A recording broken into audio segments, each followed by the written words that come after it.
Okey, ni kita baru start baca. Tadi nak suruh nampak apa yang Allah nak jelaskan dalam surah ni. Baik, naslu alaika min naba'i Musa wa Fir'aun bil haqqi liqaumin yu'minun. Kami membacakan kepadamu. Mu tu kembali kepada Muhammad. Kami membacakan kepadamu wahai Muhammad min naba'i Musa, sebahagian daripada kisah Nabi Musa wa Fir'aun, dan juga Fir'aun bil haqq, dengan kebenaran, liqaumi yu'minun, bagi orang-orang yang beriman ataupun orang-orang yang mahu percaya. Baik, Allah nak menceritakan kepada Nabi Muhammad melalui kisah Nabi Allah Musa dan kisah Fir'aun dengan benar. Maksudnya kisah ini adalah suatu kisah yang pernah terjadi sebelum zaman kelahiran Nabi Muhammad. Jauh rentang masa antara kedua Rasul ni. Tapi peristiwa ni adalah peristiwa sebenar. Peristiwa yang secara hakikat dan realitinya pernah terjadi di atas muka bumi.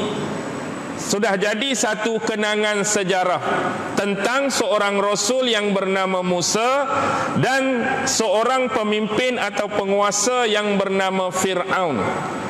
Dan ini juga memaknakan penceritaan ini supaya kamu menghayatinya seolah-olah kamu menyaksikan peristiwa itu dengan mata kepala kamu sendiri, ataupun seolah-olah kamu menghadiri peristiwanya. Itu yang disebutkan dalam tafsir Ibnu Katsir.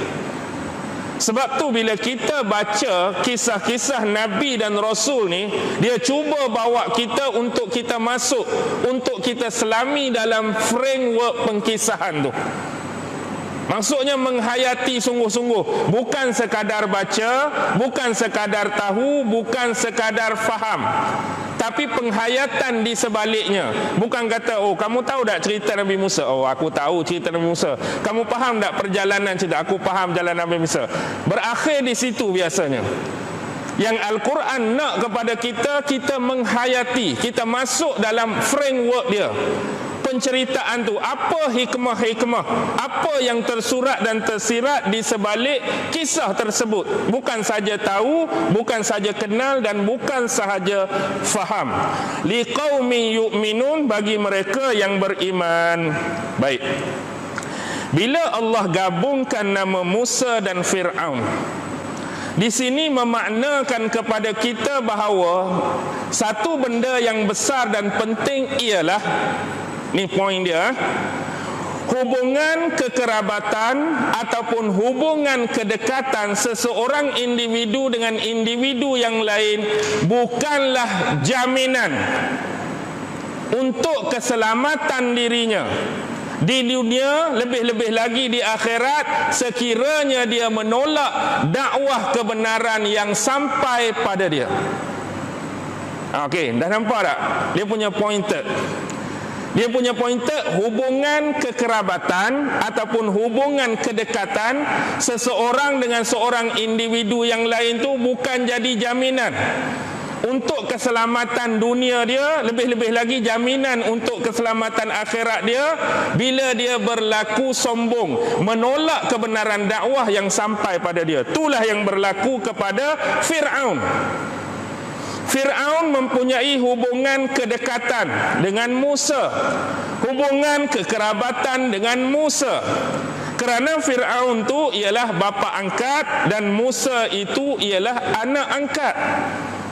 Bapa angkat dan anak angkat walaupun bukan datang dari keturunan yang sama, darah yang sama, tapi mempunyai hubungan kekerabatan yang cukup dekat. Nabi Musa membesar dalam istana Fir'aun, mendapat asuhan daripada isteri Fir'aun, makan makanan dalam istana Fir'aun, minum minuman dalam istana Fir'aun, pakai pakaian daripada istana Fir'aun, mendapat pengalaman dan kehidupan bersama Fir'aun. Dekat ke tak dekat? Dekat. Tapi bila kebenaran dakwah Islam yang disampaikan oleh Nabi Musa kepada bapa angkat dia, Inilah hakikat yang sebenar. Inilah kebenaran yang sebenar. Kamu kena percaya, kamu kena beriman kepada Allah yang menciptakan dan menjadikan semua. Cerita bla bla bla bla bla. Kawan ni pula berlaku sombong, meninggikan diri, menolak dakwah kebenaran yang disampaikan oleh anak angkatnya. Jadi tak ada jaminan keselamatan dia di dunia, apatah lagi jaminan keselamatan di akhirat. Banyak contoh-contoh sebelum ni hubungan kedekatan Nabi Nuh dengan salah seorang anak dia. Bapa Nabi, anak tu anak Nabi. Tapi bila dakwah kebenaran ditolak, itulah yang berlaku. Nabi Ibrahim dengan bapa dia Azar.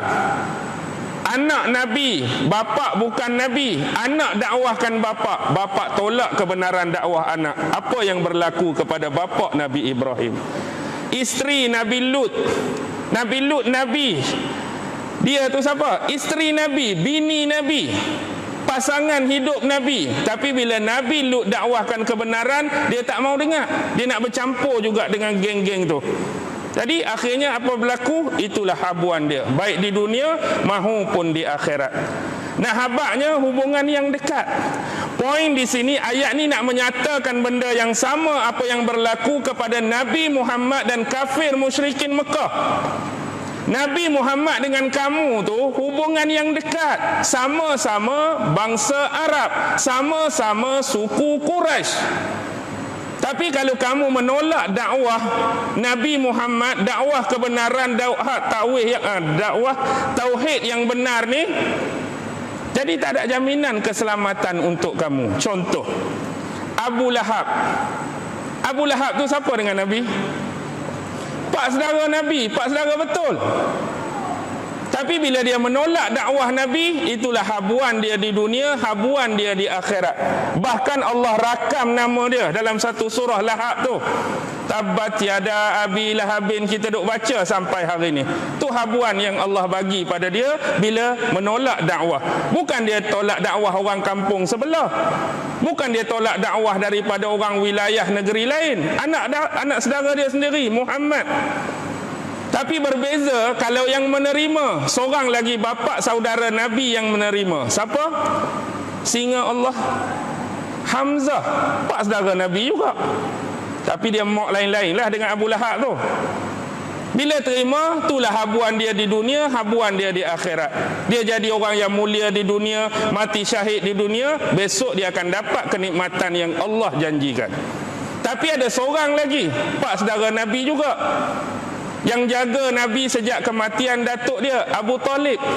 Sayang tak kat Nabi? Sayang. Jaga tak kat Nabi? Jaga. Protect tak Nabi? Protect. Defend tak Nabi? Defend. Cuma dia tak mau masuk Islam saja. Dia ada habuan dia. Dia bukan macam Abu Lahab. Abu Lahab ni bukan kata dia tu tak nak terima dakwah Nabi, dia buat macam-macam kat Nabi. Hak yang ketiga ni sifat dia sayang Nabi, kasih Nabi, jaga Nabi, pelihara Nabi, makan minum Nabi, protect, pertahan Nabi. Tapi cuma dia tak mau terima Islam saja. Ada habuan untuk dia. Okey. Sebenarnya bila kita tengok watak-watak yang kontra dengan dakwah Nabi ni, bila cerita pasal zaman Nabi, selalu naik nama siapa? Hak lawan ni. Tak Abu Lahab, Abu Jahal. Tak Abu Jahal, Abu Lahab. Walaupun Abu Lahab ada satu surah cerita pasal dia, tapi sebenarnya tuan-tuan, yang paling banyak lawan Nabi, yang paling banyak buat onar, siapa yang Allah paling banyak cerita dalam Quran? Walaupun nama dia tak disebut secara jelas dan terang. Agak-agak siapa? Abu Jahal ke Abu Lahab ke? Bahkan Ibnu Abbas pernah sebut tak kurang Allah menuturkan sampai 104 kali pasal dia dalam Quran.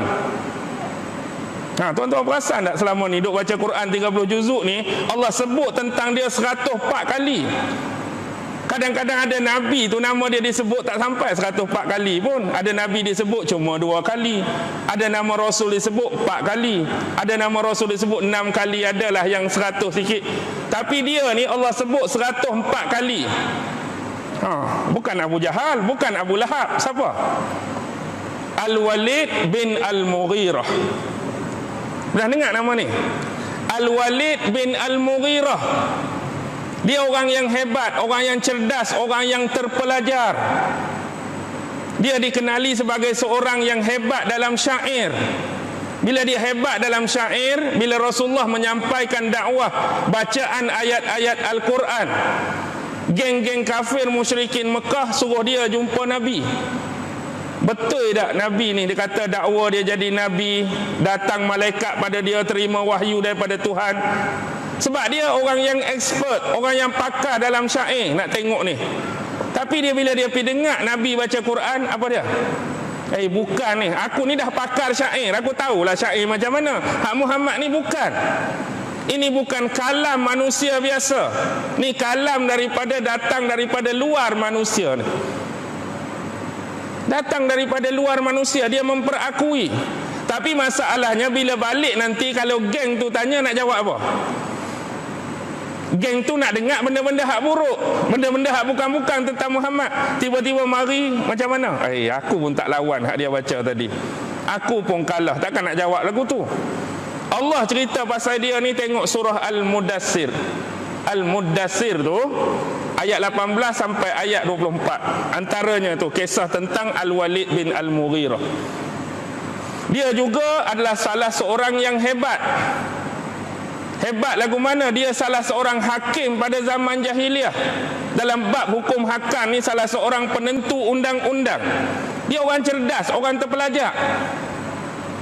Tapi dialah yang paling banyak menentang Nabi, menentang ayat-ayat Al-Quran.